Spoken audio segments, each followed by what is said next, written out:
ABN ఈరోజు కొత్తగా నువ్వు బెదిరించేది ఏందయ్యా? మీ నాన్న మొదలు పెట్టాడు కదా, మీ నాన్న వల్లే కాలేదు కదా రాధాకృష్ణన్ బెదిరించడము.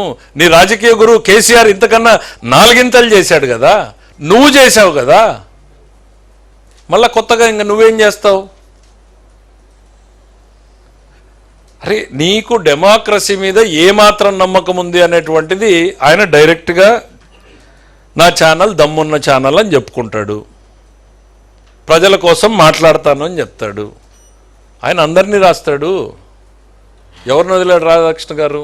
చంద్రబాబు నాయుడు గారి మీద రాయలేదా? ఈ ప్రభుత్వం ఈ గవర్నమెంట్ వచ్చిన తర్వాత మా మీద రాయలేదా? That is his duty. ఆయన క్షేత్రస్థాయిలో నుంచి మీలాగా కలం పట్టుకున్న స్థాయి నుంచి ప్రజల కోసం నిలబడినటువంటి వ్యక్తి, ఆయన నమ్మిన సిద్ధాంతాన్ని గట్టిగా చెప్పాలి, చెప్పడమే నా ధర్మం అనేటువంటి నమ్మిన వ్యక్తి. ఏబిఎన్ని బెదిరించాలనుకుంటే అది పిచ్చితనం అవుతుంది. ఎందుకనంటే మీ తండ్రి వల్ల కాలేదు, మీ రాజకీయ గురువు వల్ల కాలేదు, నీ వల్ల కాలేదు. నువ్వేదో ఇవాళ చేస్తావని అనుకుంటే అది భ్రమ అవుతుంది. ఇట్లాంటి ఆలోచనలు మానుకోమని చెప్తా ఉన్నా.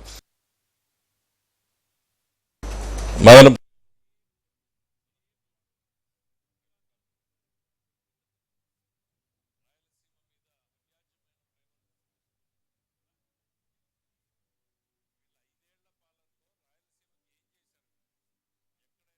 రాధాకృష్ణ గారి గురించి అంటే నాకు ఇందాక ఒకటి గుర్తుకొచ్చింది. ఆయన ఇప్పుడే కాదు ఎప్పుడు కూడా రాస్తూనే ఉంటాడు. మేము అధికారంలో ఉన్నప్పుడు చుక్కల్లో చంద్రుడా నేలకు దిగాయా అని రాశాడు.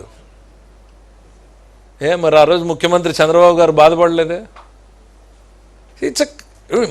నేను చెప్పా కదా, మా శాఖ గురించి కూడా రాస్తాడు.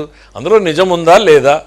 ప్రపంచంలో జరిగేవన్నీ మాకు తెలియాలని లేదు కదా. మీడియా పలు రకాలుగా ఇన్ఫర్మేషన్ వస్తూ ఉంటుంది, రాస్తారు. రాస్తే కరెక్ట్ ఉంటే కరెక్ట్ అని సరిదిద్దుకోవాలి, లేదు అని అంటే రిజైండర్ ఇచ్చుకోవాలి.